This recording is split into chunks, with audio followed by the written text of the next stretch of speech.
നമസ്കാരം ഫ്രണ്ട്സ്. കുറച്ച് videos upload ചെയ്തായിരുന്നു.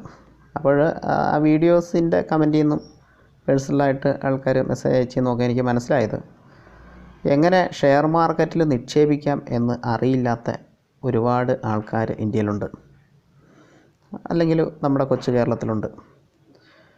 അതായത് നമുക്കറിയാം, ഇന്ത്യൻ പോപ്പുലേഷൻ വെച്ചിട്ട് 2% ആൾക്കാർ മാത്രമേ ഷെയർ മാർക്കറ്റിൽ ഇൻവെസ്റ്റ് ചെയ്തിട്ടുള്ളൂ. അപ്പോൾ അതെങ്ങനെ ഇൻവെസ്റ്റ് ചെയ്യാമെന്നുള്ളത് വളരെ സിമ്പിളായിട്ടുള്ള കാര്യം. ഈ പറയുന്ന പോലെ തലവേദന പിടിച്ച കേസോ ഒന്നുമല്ല. ഞാൻ 1 വർഷത്തോളം അലഞ്ഞു നടന്നതാണ് ഇതെങ്ങനെയാണ് ഇതിനെക്കുറിച്ച് പഠിക്കുക, ഇതിന് ഇൻവെസ്റ്റ് ചെയ്യുക എന്നുള്ളത്. പിന്നെ ഞാൻ അത് അക്കൗണ്ട് എടുത്ത് ഇൻവെസ്റ്റ് ആക്കുമ്പോൾ ഇത് ഭയങ്കര സിമ്പിളാണ്. അതായത് ആൾക്കാർ ഇങ്ങനെ പറഞ്ഞ് വലുതാക്കി വെച്ചേക്കുന്നതാണ്. ഷെയർ മാർക്കറ്റിൽ ഇൻവെസ്റ്റ് ചെയ്യാനുള്ള മെത്തേഡ് എന്ന് പറഞ്ഞാൽ വളരെ സിമ്പിളാണ്. അപ്പോൾ അതിനു മുമ്പ് ഒരു ചെറിയ കാര്യം പറയാം. 90,677%, 90,000 പ്രോഫിറ്റ് കിട്ടിയ ഷെയർസ് ഉണ്ട്. 90,000, 1,00,000 അടുത്ത് 90,677% പ്രോഫിറ്റ് കിട്ടിയ ഷെയറുകൾ നമുക്കുണ്ട്. കാരണം ഈ കണക്ക് പറയുന്നത് 2006 ഡിസംബർ മന്ത് തൊട്ട് 2016 ഡിസംബർ മന്ത് വരെയുള്ള ചില കമ്പനികളെയാണ് ഇവിടെ അനലൈസ് ചെയ്യുന്നത്. ചെറുതായിട്ട്, വളരെ ചെറുതായിട്ട് ഒന്ന് നമുക്കൊന്ന് മനസ്സിലാക്കാവുന്ന വേണ്ടി മാത്രം. അതായത് സിംഫണി എന്ന് പറയുന്ന കമ്പനിയുണ്ട്. അതിൻ്റെ പേര് ഞാനിപ്പോൾ സ്ക്രീനിലിടാം. സിംഫണി എന്ന് പറയുന്ന കമ്പനി ഡിസംബർ 29, 2006 അതിൻ്റെ ഷെയർ പ്രൈസ് എന്ന് പറയുന്നത് ₹1.30 2016 ഡിസംബർ 5 അതിൻ്റെ ഷെയർ പ്രൈസ് എന്ന് പറയുന്നത് 1100 സംതിങ്. ഞാൻ എഴുതി വെച്ചായിരുന്നു, അത് എന്തോ ഒരു അൺഫോർച്ചുനേറ്റ്ലി ആ ഒരു സാധനം മാത്രം നോക്കില്ല. ഓക്കെ, ഉണ്ട്. 1178 രൂപയാണ്. ഈ 10 വർഷത്തെ ഇതിൻ്റെ വളർച്ച, ഈ ഷെയറിൻ്റെ വളർച്ച എന്ന് പറയുന്നത് 90,677%. വേറെ ഒരു രീതിയിൽ പറഞ്ഞാൽ 10,000 രൂപ ഡിസംബറിൽ 2016 ഈ ഓഹരിയിൽ നിക്ഷേപിച്ചിരുന്നു എങ്കിൽ, അത് ആ ഒരു സാധനം ഞാൻ എഴുതി വെച്ചിട്ടില്ലോ. ഓക്കെ, അത് നമുക്ക് ഈ 90,677 കൊണ്ട് ഗുണിച്ചു കഴിഞ്ഞാൽ നമുക്ക് കിട്ടുന്നത് 1178.80. അതായത് അത്രയും രൂപയാണ്. അതാണ് ഇപ്പോൾ ആ ഷെയറിൻ്റെ പ്രൈസ് എന്ന് പറയുന്നത്. 10,000 രൂപ നിക്ഷേപിച്ചിരുന്നെങ്കിൽ ഇപ്പോൾ നമ്മളുടെ കയ്യിൽ 2016 17 കാരണം ഇതൊരു പഴയ ഒരു ന്യൂസ് ബേസ് ചെയ്തിട്ടാണ് പറയുന്നത്. 90,77,000 രൂപ, 90.77 lakhs നമ്മുടെ കയ്യിലുണ്ടാകുമായിരുന്നു. കമ്പനിയുടെ പേര് സിംഫണി എന്നാണ്. നിങ്ങൾക്ക് അനലൈസ് ചെയ്ത് നോക്കാം. രണ്ടാമത് ഒരു കമ്പനിയുണ്ട്, അജന്ത ഫാർമ എന്ന് പറയുന്ന ഒരു കമ്പനി. അപ്പോൾ ഈ കമ്പനിയുടെ ഗ്രോത്ത് എന്ന് പറയുന്നത് 10 വർഷത്തെ 19,057%. ഡിസംബർ 2006 കമ്പനിയുടെ ഷെയറിൻ്റെ വില ₹9.85 ഡിസംബർ 2016 അതിൻ്റെ വില ₹1,886.95. അതുപോലെ DFM ഫുഡ്സ് എന്ന് പറയുന്ന കമ്പനിയുടെ ഗ്രോത്ത് ഈ 10 വർഷത്തിനുള്ളിൽ 14,997%. അതുപോലെ തന്നെ കാപ്ലിൻ പോയിൻറ്റ് ലാബ്സ് എന്ന് പറയുന്ന കമ്പനി 14,076%. വിനാദി ഓർഗാനിക്സ് എന്ന് പറയുന്ന കമ്പനിയുടെ വളർച്ച, ഷെയറിൻ്റെ വളർച്ച 13,073%. ഇപ്പോൾ എത്രയോ ഇരട്ടി വളർന്നിട്ടുണ്ട് എന്ന് മനസ്സിലാക്കാം 10 വർഷത്തിനുള്ളിൽ. അതുപോലെ തന്നെ റിലാസ്കോ, La Opala RG, Mayur Uniquoters, tasty bite, Manappuram finance, capital trust, Eicher motors, ഈ കമ്പനികളുടെയൊക്കെ വളർച്ച എന്ന് പറഞ്ഞു കഴിഞ്ഞാൽ 6,000 മുതൽ 10,000% ആണ് വളർന്നേക്കുന്നത് ഈ 10 വർഷത്തിനുള്ളിൽ. അപ്പോൾ നിങ്ങൾ ഓർക്കും ഈ ന്യൂസൊക്കെ എനിക്ക് എവിടെ നിന്ന് കിട്ടിയെന്ന്. വേറെ ഒരു കാര്യം കൂടിയുണ്ട്. 124 സ്റ്റോക്സ്, ഇത് കൂടാതെ 124 സ്റ്റോക്സ് 1000 മുതൽ 5000 വരെ റിട്ടേൺസ് തന്നിട്ടുണ്ട് 2006 മുതൽ 2016 വരെ.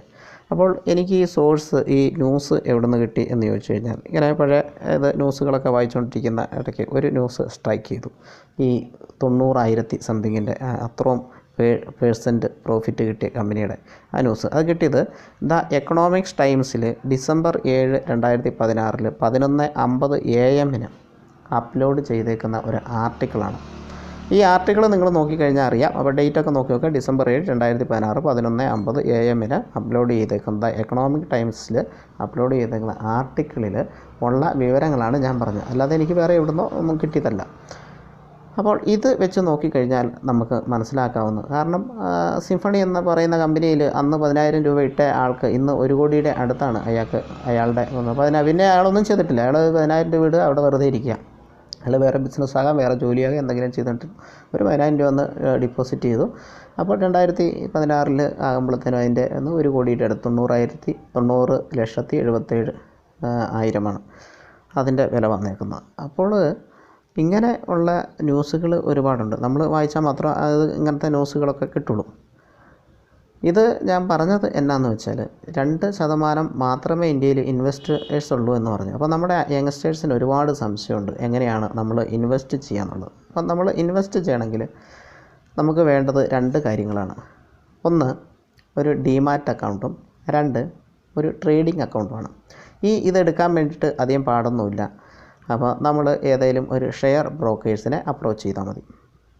അതായത് ഷെയർ ബ്രോക്കേഴ്സ് ത്രൂ അല്ലാതെ നമുക്ക് ഒരു ഷെയർ, ഒരു കമ്പനിയുടെ ഷെയർ നമുക്ക് വാങ്ങാൻ പറ്റില്ല. വാങ്ങണമെങ്കിൽ തന്നെ ഈ 2 അക്കൗണ്ട്സ് വേണം. എനിവേ മീഡിയേറ്ററായിട്ട് ഷെയർ ബ്രോക്കേഴ്സും വേണം. അപ്പോൾ ഷെയർ ബ്രോക്കേഴ്സിനെ അപ്രോച്ച് ചെയ്യുക എന്നുള്ളത്. അപ്പോൾ ഏത് ഷെയർ ബ്രോക്കേഴ്സ്? അപ്പോൾ ബിഗിനേഴ്സിന് വേണ്ടിയിട്ടാണ് ഞാൻ ഈ വീഡിയോ ചെയ്യുന്നത്. അതായത് എക്സ്പെർട്ടായവർക്ക് ഈ വീഡിയോ കൊണ്ട് ഒരു ഗുണമില്ല. ബിഗിനേഴ്സിന് ഒരുപാട് ഗുണമുണ്ട് വരും. ഏത് ഷെയർ ബ്രോക്കേഴ്സിനെ വേണം എന്ന് നമ്മൾ ഗൂഗിളിൽ സെർച്ച് ചെയ്ത് കഴിഞ്ഞാൽ ഒരുപാട് ഷെയർ ബ്രോക്കേഴ്സിൻ്റെ ഡീറ്റെയിൽ കിട്ടും. ജിയോജിത്ത് കിട്ടും, സെറോദ കിട്ടും, 5 പൈസ കിട്ടും, ഷെയർഖാൻ കിട്ടും, എക്സെട്ര. അങ്ങനെ ഒരുപാട് ഷെയർ ബ്രോക്കേഴ്സ്. അപ്പം ഞാൻ ഇപ്പോൾ മലയാളി എന്ന രീതിയിൽ മലയാളികൾക്ക് വേണ്ടിയിട്ട് ഞാൻ റെക്കമെൻഡ് ചെയ്യുന്ന ഒരു ഷെയർ ബ്രോക്കറാണ് ജിയോജിത്ത്. കാരണം ജിയോജിത്തിൽ നമ്മൾ ഒരു അക്കൗണ്ട് എടുത്തു കഴിഞ്ഞാൽ ഒരുപാട് ബെനിഫിറ്റ്സ് ഉണ്ട്. ഒന്നാമത് നമുക്ക് കുറേ കാര്യങ്ങൾ അവർ പറഞ്ഞു തരും. രണ്ടാമത് നമുക്ക് ഇൻവെസ്റ്റ് ചെയ്യേണ്ട ഷെയർസിൻ്റെ റെക്കമെൻഡേഷൻ കിട്ടും. അത് വളരെ പ്രധാനപ്പെട്ട കാര്യമാണ്. ഇല്ലെങ്കിൽ നമ്മൾ ബ്ലാങ്കായിട്ട് ഏതെങ്കിലുമൊക്കെ കമ്പനി ഇൻവെസ്റ്റ് ചെയ്തിട്ട് പൈസ പോയ, ഇത് ഞാൻ ലാഭത്തിൻ്റെ കണക്ക് മാത്രമേ പറഞ്ഞുള്ളൂ, നഷ്ടത്തിൻ്റെ കണക്ക് വേറെയുണ്ട്, അപ്പുറമുണ്ട്. അതിനി വേറെ ഏതെങ്കിലും ആർട്ടിക്കിളിൽ കിട്ടുമായിരിക്കാം. ഈ ആർട്ടിക്കിളിൽ അത് കൊടുത്തിട്ടില്ല. എനിവേ നഷ്ടം വന്ന പൊട്ടിപ്പോയ കമ്പനികൾ, നഷ്ടം വന്ന ആൾക്കാർ ഒരുപാടുണ്ട് ഓഹരിയിൽ. അതുകൊണ്ട് തന്നെ ഇൻഡിവിജ്വലായിട്ട് നമ്മൾ ഇൻവെസ്റ്റ് ചെയ്യണം. നമ്മൾ അത്ര പക്കയായിട്ട് ഇൻവെസ്റ്റ് ചെയ്യണമെങ്കിൽ അങ്ങനെയുള്ള ടിപ്സുകൾ നമുക്ക് കിട്ടണമെങ്കിൽ ഷെയർ ബ്രോക്കേഴ്സിൻ്റെ അടുത്ത്. ഇപ്പോൾ നമുക്കൊന്നും അറിയത്തില്ല, അപ്പോൾ ഷെയർ ബ്രോക്കർ, പിന്നെ വേറെ ഇൻ്റർനെറ്റിലൊക്കെ കുറേ മൾട്ടി ബാഗേഴ്സ് അങ്ങനെ ഇങ്ങനെ ഞാൻ ഓർമ്മ ഇട്ടിട്ടുണ്ട്, അത് കൂട്ടണ്ട. അല്ലാതെ തന്നെ ഒരുപാട് മൾട്ടി ബാഗേഴ്സ് അങ്ങനെയാണ് ഇങ്ങനെയാണെന്നും പറഞ്ഞ് ഷെയർസ് ഉണ്ട്. ഒന്നിലും പോകരുത്. അത് പോകാം, ആ ഷെയർസ് സ്വന്തമായിട്ട് അനലൈസ് ചെയ്ത് വിലയിരുത്തി നല്ലതാണ് എന്ന് നമുക്ക് തോന്നിയാൽ മാത്രമേ ഇൻവെസ്റ്റ് ചെയ്യാവുള്ളൂ. മെസ്സേജുകളിൽ കൂടി ഒരുപാട് വരും. അതിന് വേറെ ഞാനൊരു വീഡിയോ ഇട്ടിട്ടുണ്ട്. അതായത് ഷെയർ മാർക്കറ്റിലെ ചതിക്കുഴികളെന്നും പറഞ്ഞിട്ട് ഒരു വീഡിയോ ഇട്ടിട്ടുണ്ട്. അതിൽ ഈ മെസ്സേജുകളിൽ കൂടെ നമ്മളെ ചതിക്കാൻ വരുന്നത്. അപ്പോൾ അതിൽ ഒരു വിക്ടിം ആയതുകൊണ്ട് എനിക്കത് കറക്റ്റ് അറിയാൻ പറ്റും. അപ്പം അങ്ങനെ ഒക്കെ വരും. അപ്പോൾ നമുക്ക് ട്രസ്റ്റ് ചെയ്യാവുന്ന എന്നാന്ന് പറഞ്ഞു കഴിഞ്ഞിട്ടുണ്ടെങ്കിൽ നമ്മുടെ ഷെയർ ബ്രോക്കർ നമുക്ക് തരുന്ന അഡ്വൈസുകൾ, ഇന്നതിൽ ഇൻവെസ്റ്റ് ചെയ്യാൻ പറയുക. അപ്പോൾ അതിലൊക്കെ നമ്മൾ ഇൻവെസ്റ്റ് ചെയ്യുമ്പോൾ നമ്മൾ പഠിച്ചുകൊണ്ടിരിക്കണം. ഓരോ ഷെയറുകൾ പഠിച്ചുകൊണ്ടിരുന്നു. നാളെ ഒരു ദിവസം ഇവരുടെ ഒന്നും സഹായമില്ലാതെ തന്നെ ഇവർ പറയുന്നേ കഴിഞ്ഞും നല്ല ഷെയറുകളിൽ ഇൻവെസ്റ്റ് ചെയ്യാനുള്ള ഒരു കഴിവ് നമുക്ക് കിട്ടും. കുറച്ച് വായിക്കണം, പഠിക്കണം, എന്നാലൊക്കെ അത് കിട്ടുള്ളൂ. അപ്പോൾ അങ്ങനെ ഒരു കഴിവ് കിട്ടും. അങ്ങനെയാകുമ്പോൾ നമുക്ക് പിന്നെ ആരുടെയും സഹായമൊന്നും ആവശ്യമില്ല. നമ്മൾ സ്വന്തമായിട്ട് കമ്പനികളെ അനലൈസ് ചെയ്യുക, ന്യൂസുകൾ, ഷെയർ റിലേറ്റഡ് ന്യൂസുകൾ വായിക്കുക. മണി കൺട്രോളിൽ പോയി കഴിഞ്ഞാൽ ന്യൂസ് കിട്ടും. വേറെ ഒരുപാട് സൈറ്റുകളും കാര്യങ്ങളും ഒക്കെ ഉണ്ട്. ഒന്നും വേണ്ട, അധികമൊന്നും വേണ്ട. ബേസിക്കിൻ്റെ സൈറ്റ് മണി കൺട്രോളിൽ പോയി കഴിഞ്ഞാൽ ഒരു കമ്പനീനെ പറ്റി A to Z കാര്യങ്ങൾ നിങ്ങൾക്ക് കിട്ടും. ഷെയർ ഹോൾഡേഴ്സിൻ്റെ എണ്ണം, അതിൻ്റെ profit, quarterly profit, annually profit, share brokers ഇനിയിപ്പം അവരുടെ ഓഹരി എവിടെയെങ്കിലും പണയം വെച്ചിട്ടുണ്ടോ, വിറ്റിട്ടുണ്ടോ, അങ്ങനെ ഒരുപാട് കാര്യങ്ങൾ ഈ കമ്പനീനെ പറ്റിയിട്ടുള്ള അതിൻ്റെ ഗ്രാഫ് അടക്കം നമുക്ക് കിട്ടും അവിടെ മണി കൺട്രോളിൽ പോയി കഴിഞ്ഞിട്ടുണ്ടെങ്കിൽ.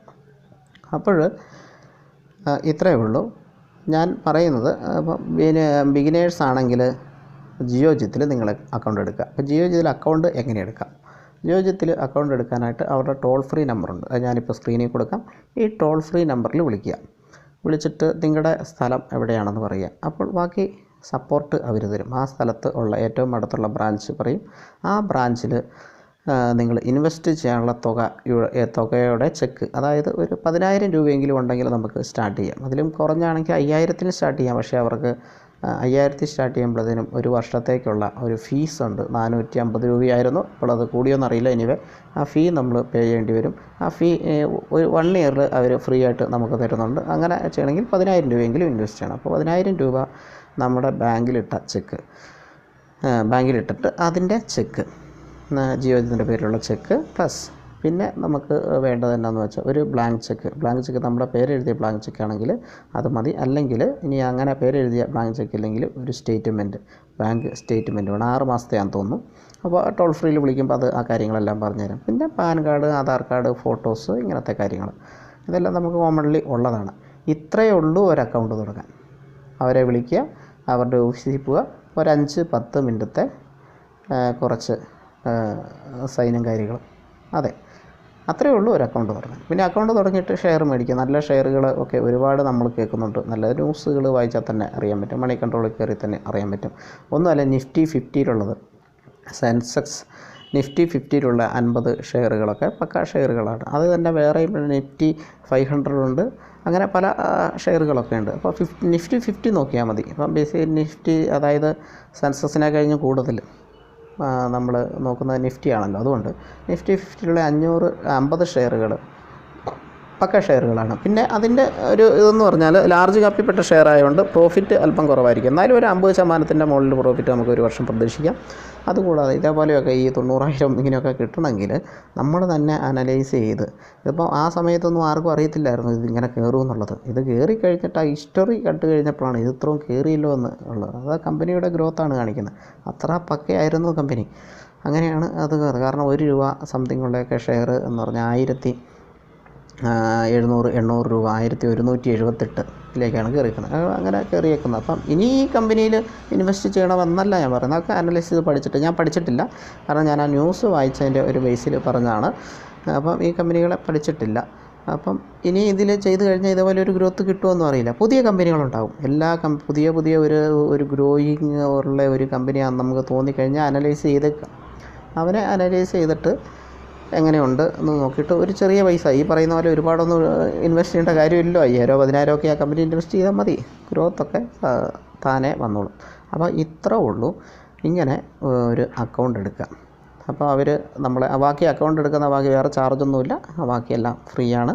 അങ്ങനെ അക്കൗണ്ട് എടുത്തിട്ട് ഇൻവെസ്റ്റ്മെൻറ്റ് തുടങ്ങുക. എല്ലാ ആൾക്കാരും, ഇന്ത്യയിലുള്ള എല്ലാ ആൾക്കാരും, ഫോറിൻ ഇൻവെസ്റ്റേഴ്സാണ് ഏറ്റവും കൂടുതൽ. ഇപ്പോൾ വിപണി ഇടിയാൻ തന്നെ കാരണം ഏകദേശം ഫോറിൻ ഇൻവെസ്റ്റേഴ്സിൻ്റെ പിൻവലിക്കലുകൊണ്ടാണ്. പിന്നെ വിപണിയിൽ നിക്ഷേപിക്കാൻ പറ്റിയ ഏറ്റവും നല്ല സമയവും ഇതാണ്. ഇപ്പം ഇങ്ങനെ ഡിപ്തുകൾ എപ്പോഴും ഉണ്ടാകാം. അതായത് 2015 മുതൽ ഇന്ന് വരെ 9 ഇതുപോലത്തുള്ള വിപണികൾ ഇടിഞ്ഞു എന്ന് കേട്ടായിരുന്നു. ആ ഇടിഞ്ഞെന്നെല്ലാം വിപണി റിക്കവർ ചെയ്തു വന്നു.